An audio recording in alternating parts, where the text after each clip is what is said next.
Très bien, très bien, très bien. Bonjour à tout le monde. Hein. Bonjour, bonjour, rebonjour à certains, effectivement. Donc voilà, nous y sommes. Hein. La prière, le retour, le numéro 2. Hein. Et je viens d'apprendre ce matin qu'il y aura un numéro 3 la semaine prochaine. Donc ça ne sera pas moi, ça sera Yann. Donc je vous encourage vivement, merci, à revenir encore la semaine prochaine pour la suite.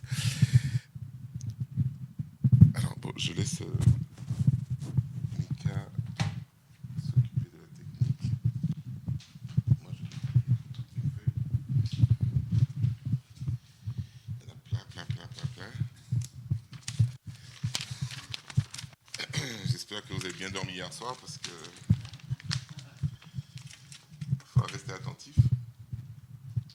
Merci, merci beaucoup. Et donc la semaine dernière, donc comme ça nous a été rappelé, on a vu comment réagir lorsque parfois on a l'impression que Dieu ne répond pas à nos prières. Et nous avons vu que premièrement, nous devrions nous poser la question de la foi. Hein, cette fameuse question de savoir est-ce que effectivement nous accordons à Dieu toute la confiance qu'il faut lorsque nous lui demandons quelque chose. Et est-ce que nous croyons vraiment qu'il est capable d'agir ? Est-ce que nous avons assez confiance pour réellement, j'ai entendu quelqu'un qui priait tout à l'heure de se décharger au pied de la croix de tous nos soucis. Est-ce que nous avons vraiment cette confiance de décharger nos sujets de prière au pied de Dieu sans les reprendre ensuite sur notre épaule ?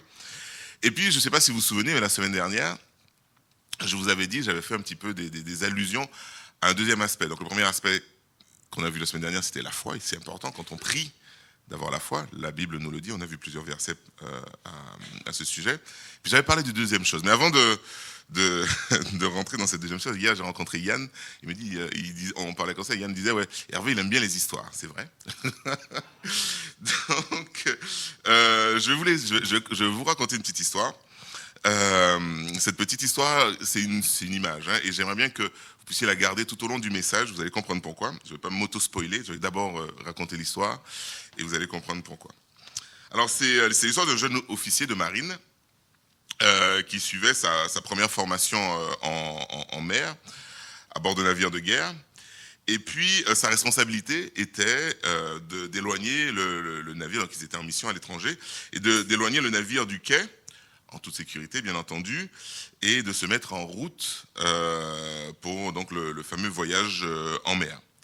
Et donc, petit jeune officier très méticuleux, il a soigneusement suivi toute la procédure afin d'éloigner le navire du quai sans encombre. Il a soigneusement vérifié tous les points importants, vous savez. Et puis, il était bien conscient que c'était un navire de guerre. Et pas à pas, il a donné les bons ordres au bon moment.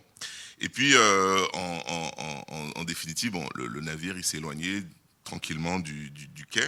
Il n'avait rien oublié. Et puis là, il baisse la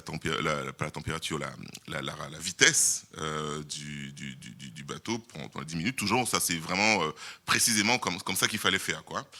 Et puis, à un moment donné, il y a un de ses seconds qui arrive et qui lui dit vous avez un appel du capitaine. Alors il s'étonne, il se dit mais pourquoi le capitaine n'est pas venu directement me voir sur le quai, voir comment je travaille, etc. Et le capitaine, donc il dit allô capitaine, mon capitaine, oui. Bravo, le capitaine le félicite. Tu as fait un excellent travail. Hein, ta manœuvre a été parfaitement réalisée, exactement dans les règles de l'art. Et puis le capitaine lui dit mais il y a un petit détail que tu as oublié. C'est une règle qui n'est pas écrite sur les manuels, mais quand même une règle importante. Avant de partir, il faut que tu vérifies que le capitaine soit à bord du bateau. Donc voilà, donc ce jeune homme, il avait tout bien fait, parfaitement, sauf qu'il était parti sans le capitaine du bateau. Et c'est cette image que je voudrais vous laisser, parce que nous aussi, nous partons à l'aventure de notre vie sans s'assurer que le capitaine est à bord du bateau, que Dieu est avec nous. Et en d'autres termes, nous pouvons mener notre bateau sans connaître la volonté du capitaine. On est à fond, on pense qu'on connaît tout bien selon les règles, mais on ne se demande pas toujours qu'est-ce que Dieu veut vraiment pour notre vie. Donc c'est la grande question d'aujourd'hui. Comment connaître la volonté de Dieu? C'était ce que j'avais dit la semaine dernière. Lorsqu'on prie, c'est important d'avoir la foi que Dieu va agir. Mais le deuxième aspect, qui est fondamental, c'est de se poser la question, est-ce que Dieu veut bien ce que je suis en train de demander? Parce qu'on n'est pas dans la situation d'Aladin et la lampe magique, vous savez, les 3 vœux, il n'a pas le choix. Vœu numéro 1, vœu numéro 2, vœu numéro 3, il est obligé de les accomplir. On est face à Dieu. Et ce n'est pas moi qui le dis, que la volonté de Dieu est importante dans la prière. C'est Jésus lui-même, et on va regarder ensemble Notre Père. Quel autre passage serait plus explicite lorsque l'on parle de la prière? C'est dans Matthieu chapitre 6, versets 9 à 13, que vous connaissez, j'imagine. Ça dit, voici donc comment vous devez prier, donc pas de commentaire, c'est clair. Notre Père qui es aux cieux, que ton nom soit sanctifié, que ton règne vienne, que ta volonté soit faite sur la terre comme au ciel. Donne-nous aujourd'hui notre pain quotidien. Pardonne-nous nos offenses, comme nous aussi nous pardonnons à ceux qui nous ont offensés. Ne nous induis pas en tentation, mais délivre-nous du malin, car c'est à toi qu'appartiennent dans tous les siècles le règne, la puissance et la gloire. Amen. On va prendre quelques petites minutes pour analyser un petit peu ce passage ensemble, si vous voulez bien. Et pour moi, ce passage est clair. Avant tout, on va revenir au premier verset, le verset 9. Avant tout, on se rend compte que tout le passage, cet exemple de prière, tout le Notre Père est centré sur Dieu. Ça commence, que ton nom soit sanctifié. Donc on doit être préoccupé par le nom de Dieu. Ensuite, ça continue, que ton règne vienne. Donc on est préoccupé par le règne de Dieu. Sa volonté, la volonté de Dieu qui doit être faite sur la terre comme au ciel. Et ensuite, on doit se préoccuper toujours de notre relation avec Dieu. Donc d'abord, on se préoccupe de la personne de Dieu, et puis de notre relation avec Dieu. Pardonne-nous nos offenses. On va passer celui-là, on va voir ça après. Pardonne-nous nos offenses. Et puis, on demande à Dieu de nous protéger du mal. Ne nous induis pas en tentation, mais délivre-nous du malin. Et puis, ça se termine. C'est à toi qu'appartiennent le règne, la puissance et la gloire. 90% de la prière est centrée sur Dieu. Et puis, il y a ce petit passage que je vais demander de passer rapidement, une petite phrase, un petit morceau de phrase. Donne-nous aujourd'hui notre pain quotidien. J'aimerais vraiment attirer votre attention sur les proportions entre les demandes matérielles, on va dire, et puis tout l'aspect des demandes purement spirituelles, notre relation avec Dieu et la glorification de notre Créateur. Et en plus,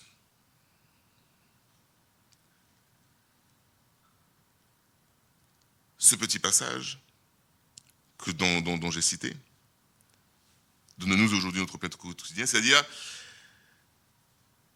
Jésus nous demande de demander que nous ayons le matériel, le nécessaire pour vivre. Uniquement. Donc Notre Père nous montre clairement, pour revenir à mon image de tout à l'heure, que le capitaine est à bord du navire, doit être à bord du navire lorsque l'on prie. Il est présent du début jusqu'à la fin. Mais si la seule demande concerne le matériel, le nécessaire de base, parce que dans notre pain quotidien, moi je vois le manger, se chauffer, dormir, vraiment le nécessaire. Mais il faut être honnête, beaucoup de nos besoins, de nos décisions à prendre, de nos envies, de nos problèmes à résoudre, ne relèvent pas des besoins fondamentaux, manger, boire, vivre, etc. Et il ne s'agit pas toujours d'une question de vie ou de mort. Alors, est-ce que Dieu a oublié? Est-ce que ça veut dire qu'il ne faut pas s'en préoccuper? Moi, je ne crois pas, bien entendu. Je crois que toutes nos décisions que nous devons prendre sont importantes pour Dieu. C'est vrai que l'issue ne va pas forcément changer la face du monde, Mais si ces questions sont importantes pour nous, je crois qu'elles sont donc importantes pour Dieu également. La Bible nous dit, on ne va pas le lire, mais dans Jean chapitre 10, à partir du verset 11, vous connaissez peut-être ce passage, où Jésus se présente comme étant le bon berger, qui se soucie de ses brebis. Je crois rien que ce passage nous montre que Dieu a vraiment cette notion qu'il nous aime et qu'il se préoccupe de nos besoins. Et donc, est-ce qu'on doit se dire que malgré tout, dans le Notre Père, il n'y a pas de place pour Dieu? Est-ce que tu peux m'aider je sais pas, à résoudre cette présentation demain au travail parce que c'est super important? C'est vrai que si on la rate, cette présentation, on va pas mourir, hein. On va avoir la honte de notre vie peut-être, c'est possible, mais on va survivre. Est-ce que Dieu se préoccupe pas de ce genre de questions? Eh bien si. Eh bien si. Et où est-ce qu'on le retrouve dans le Notre Père, à votre avis? Je vais vous le dire. C'est dans cette phrase: que ta volonté soit faite. Et ce n'est pas une demande que l'on fait à Dieu, que ma volonté soit faite, mais ça va dans l'autre sens. Que ta volonté soit faite. En fait, lorsqu'on prie, il ne s'agit pas de proposer à Dieu ma volonté, mais plutôt de rechercher la sienne. Et que la mienne puisse se retrouver en accord avec la sienne. C'est un peu contre-intuitif, n'est-ce pas? Mais pourtant, c'est ce que je vois, moi, dans le Notre Père. Dieu voudrait que nous puissions être en accord avec lui. Et pas l'inverse, que lui soit en accord avec nous. Vous saisissez?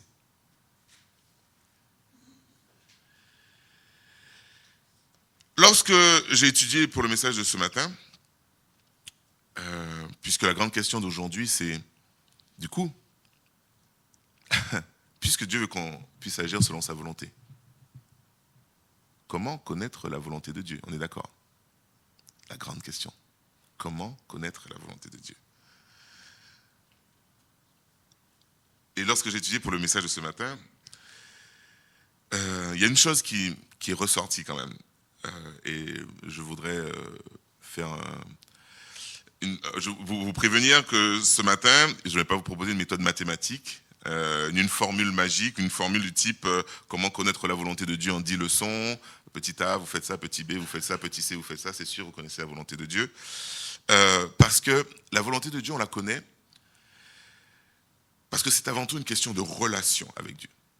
Vous allez me dire, ouais, mais Hervé, tu avais déjà dit ça la semaine dernière par rapport à la foi, tu te répètes un peu. Et je pense que toute la vie chrétienne, c'est une question de relation avec Dieu. Plus notre relation avec Dieu grandira, plus notre discernement de la volonté de Dieu grandira également. Et ne dites pas, Dieu ne me parle pas, si vous-même vous ne lui parlez pas.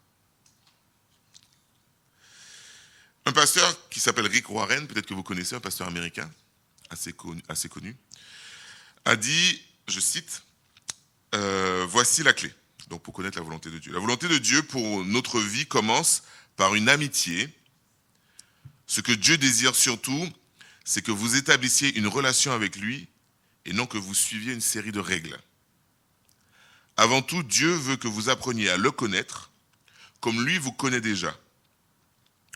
Une fois cette relation établie, tout le reste, la carrière, la famille, les objectifs, les loisirs, les ambitions, les finances, la santé et les amitiés, donc ce que Dieu veut pour nous dans ces domaines-là, qui représentent à peu près toute notre vie, mais tout ça se mettra peu à peu en place. Et moi, je suis d'accord avec ça. Pour connaître la volonté de Dieu, c'est une démarche que je qualifierais de subtile, qui demande un engagement profond, mais surtout un engagement durable. Trop souvent, on recherche la volonté de Dieu parce que nous, on a un problème. Donc, à ce moment-là, précis, Dieu, qu'est-ce que tu veux pour moi? Mais est-ce qu'on a pris le temps, avant, de se demander qu'est-ce que Dieu veut pour moi Parce qu'avant, on avait déjà tout géré, quoi. On était au contrôle. Donc on n'avait pas besoin de savoir la volonté de Dieu, puisque nous, on gérait déjà.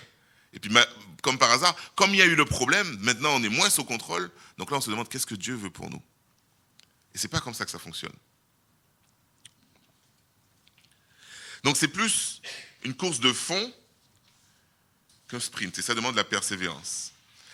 Et ce matin, j'aimerais voir avec vous quelques petits outils. Alors j'ai dit que je n'avais pas donné de méthode, ce n'est pas une méthode. Ce sont des listes, des suggestions, on va dire, basées un peu sur mon expérience, pour pouvoir se dire comment est-ce que je peux discerner la volonté de Dieu. Et la première chose à comprendre, c'est qu'il y a, enfin moi ce que j'ai compris, c'est qu'il y a plusieurs niveaux dans la volonté de Dieu. Alors, ça a l'air de commencer quelque chose comme une conférence, quelque chose de très studieux. Vous inquiétez pas, je vais essayer d'être clair. Il y a la volonté souveraine de Dieu. On est d'accord avec ça? C'est Dieu qui dirige, qui gère l'univers, qui va faire que les planètes elles tournent dans ce sens-là, que le soleil brille, il gère toutes les lois, etc. Il va, la météo, par exemple aussi, toutes ces lois fondamentales, il gère l'humanité. Et l'exemple type, c'est il y en a un qui prie pour la pluie et l'autre qui prie pour qu'il n'y ait pas de pluie. Comment Dieu fait sa décision. On est un petit peu là-dedans. C'est pas vraiment dans ce domaine-là, je pense que nous, on peut avoir des actions. Dieu, il gère, et c'est sa volonté souveraine et omnisciente, Il voit beaucoup au-delà de nous. Et qu'est-ce qu'on peut faire à part lui faire confiance. Et puis il y a sa volonté morale universelle. Qu'est-ce que j'appelle la volonté morale universelle? C'est celle qui est contenue dans la Bible. Des fois, on se pose des questions. Est-ce que Dieu veut que je fasse ceci? Est-ce que Dieu veut que je quitte ma femme pour aller voir? Ouvre la Bible un peu, mon gars. Et tu vas avoir les réponses. Des fois, je pense qu'on prend 1000 ans pour prier, mais pas parce qu'on veut une réponse de Dieu, mais parce qu'on veut que Dieu valide notre volonté. Mais Dieu a déjà écrit dans la Bible, qu'est-ce que tu vas chercher?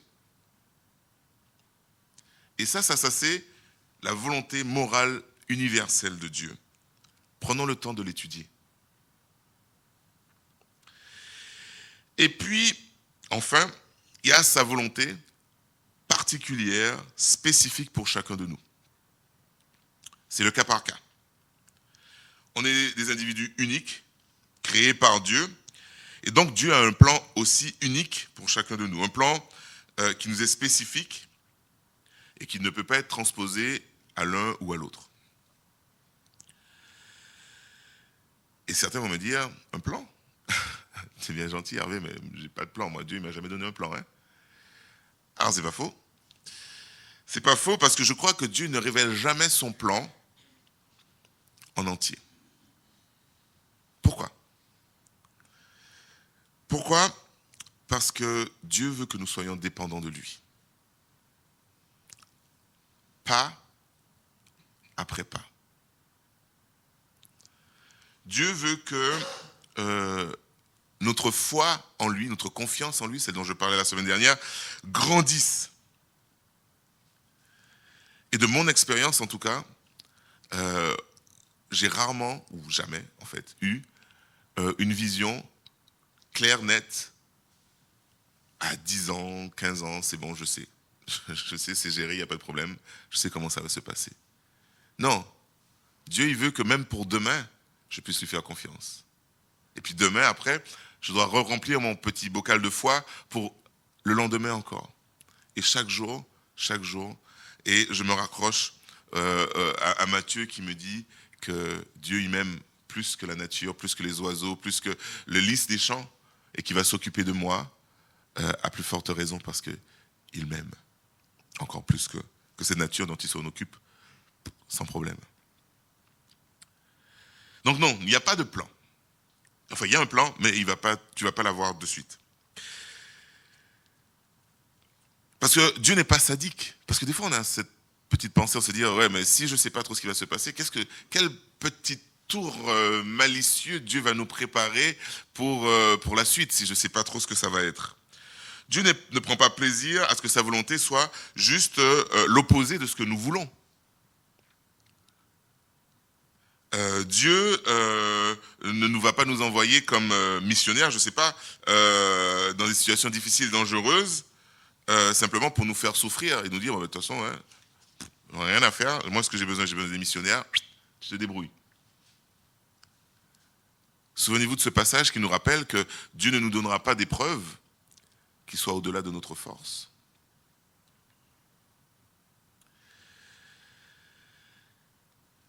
De toute façon, parfois on voit, lorsqu'on parle de plan de Dieu, on voit souvent le truc grandiose, vous savez, comme je parlais d'aller en mission, je vais aller à l'étranger, je vais me retrouver dans la grande pauvreté, mais je vais pouvoir parler aux gens de Dieu, etc. Mère Teresa, quoi. Un truc. Mais en vrai, l'appel de Dieu, même un appel missionnaire, ça peut être simplement de parler à tes collègues au travail, à ton voisin. Ton appel missionnaire, ça peut être d'être un bon père, une bonne mère, pour que demain, tes enfants, ils aient une relation avec Dieu parce qu'ils ont vu ton exemple. Il ne faut pas aller chercher non plus des choses extraordinaires en se disant, ouais, Dieu, tu n'as pas d'appel sur moi. Non, la volonté de Dieu ne se manifeste pas toujours dans des éclairs, des choses extraordinaires. Vous connaissez ce passage où d'abord il y a eu les éclairs justement, il y a eu le tonnerre, il y a eu le tremblement de terre, et Dieu il a parlé dans un murmure, exact. Donc peut-être que ce matin, ce qu'on devrait se dire, c'est est-ce que je suis prêt à écouter les murmures de Dieu?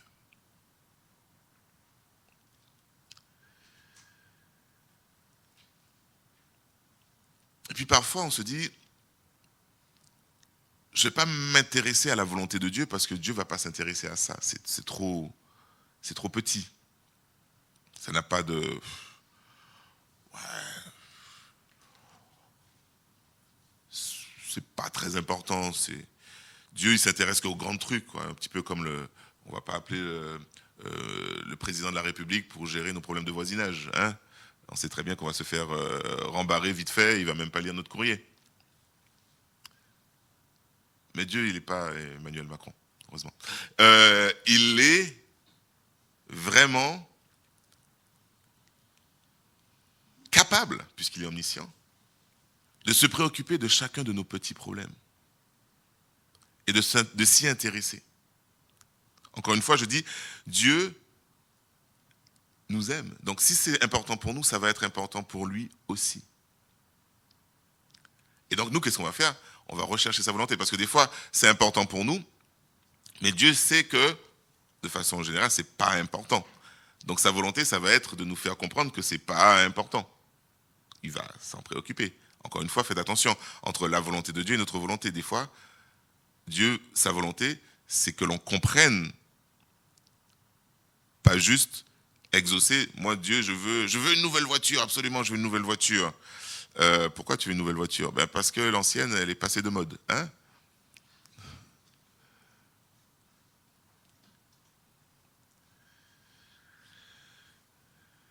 Donc Dieu va s'intéresser à ce problème, mais peut-être qu'il ne va pas le résoudre comme toi tu veux qu'il le résolve.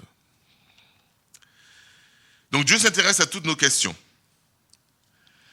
Et parfois, il va changer des situations qui sont mineures, enfin qui veulent nous sembler mineures, mais lui, il voit plus loin.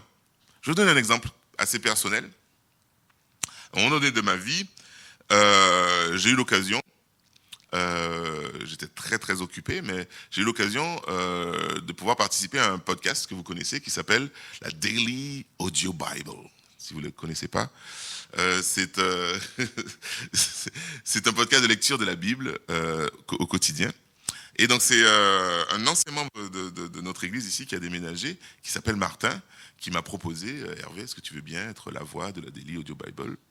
À cette époque, j'avais un agenda qui était grand comme le bras, Mais je me suis dit, je sentais vraiment que c'était la volonté de Dieu que je le fasse. Donc j'ai poussé 2-3 trucs, j'ai ouvert comme ça, et j'ai mis ça dans mon emploi du temps.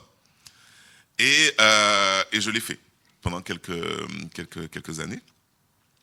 Et puis, la vie est passée par là. Il m'a donné quelques uppercuts et quelques coups de pied. Et ça faisait mal. Et je me suis retrouvé dans une situation où je n'avais pas de logement. Et voici qui c'est qui m'appelle. Alors que je ne l'avais pas appelé, je n'avais rien demandé. Dieu. Et il avait la voix de Martin.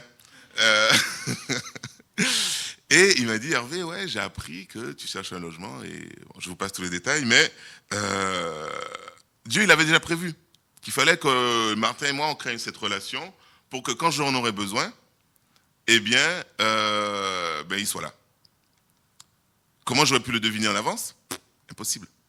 Mais Dieu, il le savait. Et il s'est préoccupé de mes besoins en avance, avant que j'en ai besoin, du coup. Avant. Mais pour ça, j'aurais pu dire, ah non, mais j'ai pas de place dans mon emploi du temps, c'est pas possible. Et du coup, j'aurais raté quelque chose. Dieu s'intéresse à toutes nos questions et il se soucie même de nos petites choses. Et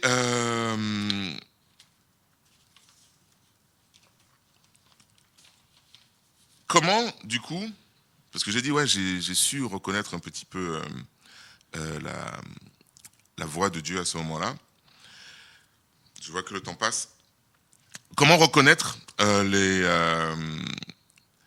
panneaux de direction que Dieu nous montre?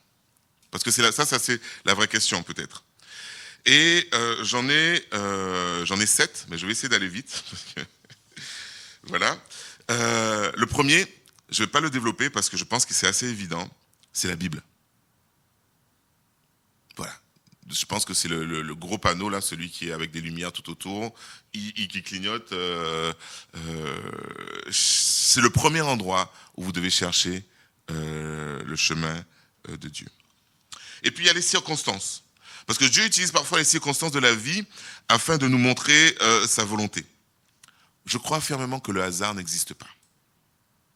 Et que chaque événement est contrôlé ou permis par Dieu.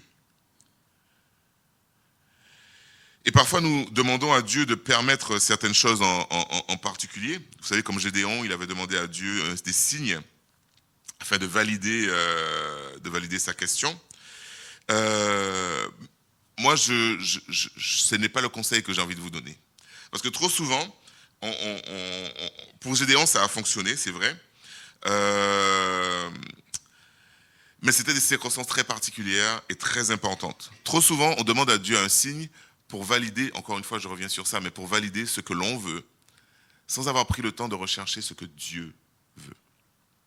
Donc les circonstances, oui, mais avec un cœur ouvert à ce que ça n'aille pas dans notre sens. Dieu, qu'est-ce que tu veux? 1 Corinthiens 16, versets 8 à 9, nous parle de Paul qui dit ça. « Je resterai néanmoins à Éphèse jusqu'à Pentecôte, car une porte grande et d'un accès efficace m'est ouverte, et les adversaires sont nombreux. » Donc voilà, ce n'est pas forcément la porte qu'il voulait, parce que les adversaires sont nombreux, mais la porte elle était grande et ouverte, donc il a fait attention aux circonstances, et il est rentré dedans. Pas forcément selon son plan, mais il a recherché le plan de Dieu, Dieu a ouvert cette possibilité, et il a été sensible pour y aller. Et il nous encourage à ça, dans Colossiens, toujours Paul.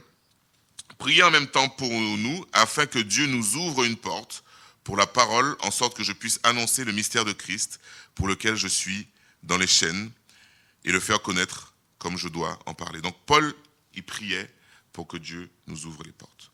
Donc voilà, faites attention aux circonstances, et priez pour que Dieu puisse ouvrir des portes, tout en étant conscient que la porte qui va être ouverte, ce n'est pas forcément celle que l'on voulait qui s'ouvre. Autre élément hyper important, c'est le Saint-Esprit. Lorsqu'il est arrivé, voici ce qui a été dit, lorsqu'il devait arriver, Jésus disait, quand le consolateur sera venu, l'Esprit de vérité, c'est Jean 16, verset 13, il vous conduira dans toute la vérité. Et comment le Saint-Esprit nous parle? Revenez en arrière, le capitaine dans le bateau, la relation avec Dieu, etc. Ne vous attendez pas à ce que le Saint-Esprit vous parle si vous ne créez pas une relation avec lui.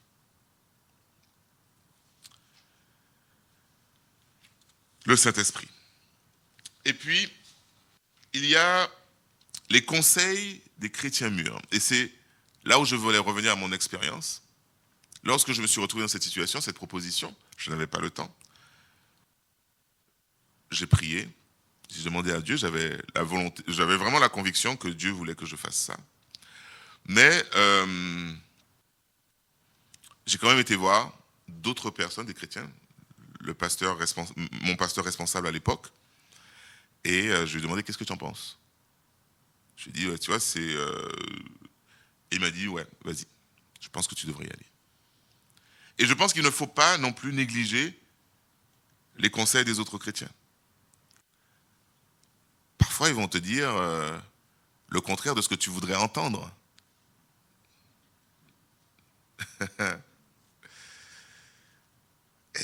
Mais si tu rajoutes ça à ta relation avec Dieu, le Saint-Esprit, aux circonstances, peut-être que tu commenceras à voir se dessiner un petit schéma qui te dit, bon, ben, peut-être tu vas dans ce sens ou peut-être que tu vas dans l'autre. Et puis enfin, il y a notre désir, il faut pas le jeter à la poubelle. Dieu nous parle aussi à nous directement. Et puis Dieu s'intéresse aussi à ce que nous voulons aussi. Dieu ne va pas nous donner que des trucs qui sont contraires à ce que l'on veut. Mais encore une fois, on retombe sur la volonté de Dieu. Parce que 2 Corinthiens chapitre 5 verset 17 nous dit, si quelqu'un est en Christ, il est une nouvelle créature. Les choses anciennes sont passées, voici toutes choses sont devenues nouvelles. Et comment les choses sont devenues nouvelles? Eh bien, Dieu nous a transformés. Et comment Dieu nous a transformés? Eh bien, Dieu nous a rendus semblables à lui. Donc, quand nous sommes semblables à lui, qu'est-ce qui se passe? Notre volonté, elle est semblable à sa volonté. Quelqu'un qui est une nouvelle créature, comment pourrait-il, de façon objective, vouloir des choses qui seraient contraires à la volonté de Dieu?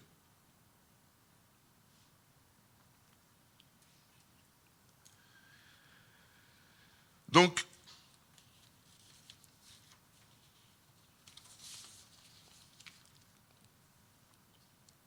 Dieu nous montre finalement le chemin à suivre. Il y avait encore 2 autres points, si vous avez compté, ça faisait 5, ça faisait pas 7, mais que je vais pas avoir le temps de développer non plus ce matin. C'est des événements surnaturels, ça peut arriver. Et puis, il y a le bon sens, tout simplement. Si tu sautes d'un pont, tu vas avoir mal. Enfin, c'est une façon drôle de le dire, mais le bon sens, c'est aussi dans l'histoire des relations. Des fois, je parle aux jeunes, mais aux autres, on sait très bien que c'est dangereux la situation dans laquelle on va se mettre.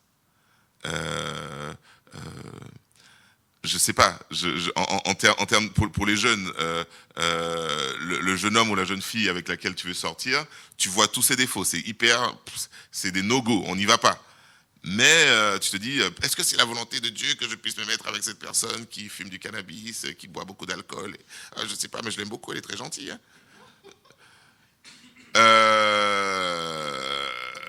Je sais même pas si Dieu va te répondre, quoi. C'est du bon sens.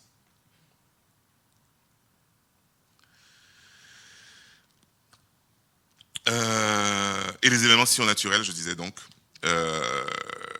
ça arrive de façon très exceptionnelle et il faudrait tout un message pour le développer. Mais... Donc oui, Dieu nous montre le chemin à suivre et il ne veut certainement pas que nous restions dans le noir. Parce que trop souvent on pense que en termes de relation avec Dieu, de volonté de Dieu,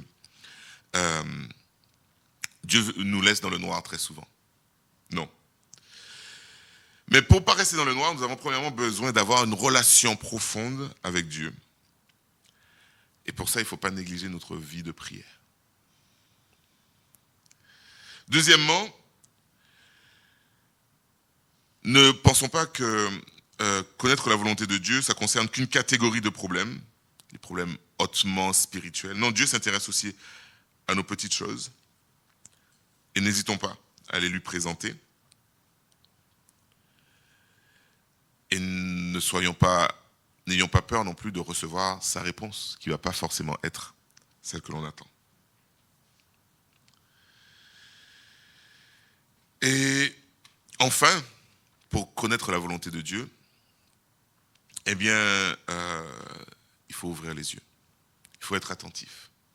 Il faut être prêt à l'entendre, prêt à la voir, prêt à la recevoir. Et ça, c'est un travail de tous les jours. Comme je disais tout à l'heure, c'est pas un sprint. Ne cherchons pas la volonté de Dieu seulement quand nous, on ne sait pas trop quoi faire. Mais cherchons la volonté de Dieu tout le temps. Des fois, on peut être sûr que l'on veut ça, mais prenons le temps dans notre vie de prière de dire Dieu, moi je veux ça. Est-ce que c'est vraiment ça dont j'ai besoin? Ayant cette humilité de nous rendre compte que nous ne voulons pas refaire la même erreur que Adam et Ève. Vous vous souvenez quand ils étaient dans le jardin, le serpent leur a dit tu seras comme Dieu si tu manges ce fruit. Tu connaîtras ce qui est bien, ce qui est mal. Et nous, des fois, on se dit, bon, mais moi, je sais ce qui est bien, je sais ce qui est mal, il n'y a pas de souci. Donc, moi, ce que je pense, c'est bien, c'est bon, j'y vais. Je n'ai pas besoin de Dieu, du coup, parce que je suis comme Dieu. Ben non. Je vous encourage maintenant à prendre le temps, comme j'aime bien faire après le message, c'est de prendre le temps d'auto-évaluation. On peut baisser la tête, fermer les yeux, se concentrer. Il n'y a que nous dans la salle. Il n'y a personne d'autre, nous et Dieu. Et on voit comment on est par rapport à notre perception de la volonté de Dieu. Est-ce que c'est quelque chose qui est très très difficile, très loin de nous, ou c'est quelque chose qu'on arrive à voir et sinon, ben pourquoi? Est-ce qu'on a du mal à prier? Est-ce qu'on est quelqu'un qui ne prie pas très souvent et on peut demander, c'est le moment maintenant de prier, de demander à Dieu de nous aider à prier plus. Est-ce qu'on est quelqu'un assez sûr de nous, assez sûr de ce que l'on veut et on a du mal peut-être à se tourner vers Dieu pour dire Dieu, bon c'est ce que je veux, mais est-ce que c'est ce que tu veux? Ou alors peut-être qu'on a peur de demander à Dieu parce qu'on a peur que Dieu ne soit pas d'accord avec ce qu'on veut, donc on préfère pas lui demander. Comme ça, on ne sait pas. Est-ce que on a peur de demander parce qu'on se dit c'est pas important? Est-ce qu'on a besoin de travailler notre relation avec Dieu? Parce qu'on sait que le péché actuellement c'est compliqué et que le péché nous sépare de Dieu aujourd'hui, donc c'est difficile d'entendre sa voix de si loin. Voilà, je ne sais pas. Prenez le temps maintenant de faire votre diagnostic vis-à-vis de Dieu et n'attendez pas de rentrer chez vous pour prier, pour demander à Dieu de régler ça. C'est le moment ce matin de commencer ce marathon qui vous permettra à terme de discerner la volonté de Dieu, de l'entendre, de la comprendre, puis surtout de l'accepter.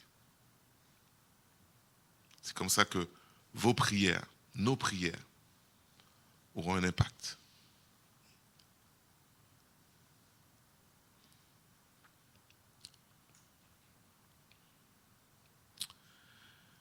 Oui Seigneur, je te remercie encore, parce que tu nous aimes tellement. Toi, le Dieu qui a créé l'univers, qui a créé les atomes, les molécules, que tu as réussi à mettre tout ça ensemble pour créer la vie. C'est incroyable. Ce Dieu-là, il se soucie de nous. Tu te soucies de nous avec un grand amour. Et puis aussi avec une grande sagesse. Nous ne voulons pas nous croire plus sages que toi. Au contraire. Ce matin, on veut peut-être changer notre façon de voir la prière. Moins comme te demander de résoudre, de répondre à nos vœux, mais plus comme une façon de nous mettre en accord avec ta volonté à toi. Que nous puissions voir la prière plus comme une façon de rechercher ta face. Plus comme une façon de te glorifier. Plus comme une façon d'être encore plus proche de toi.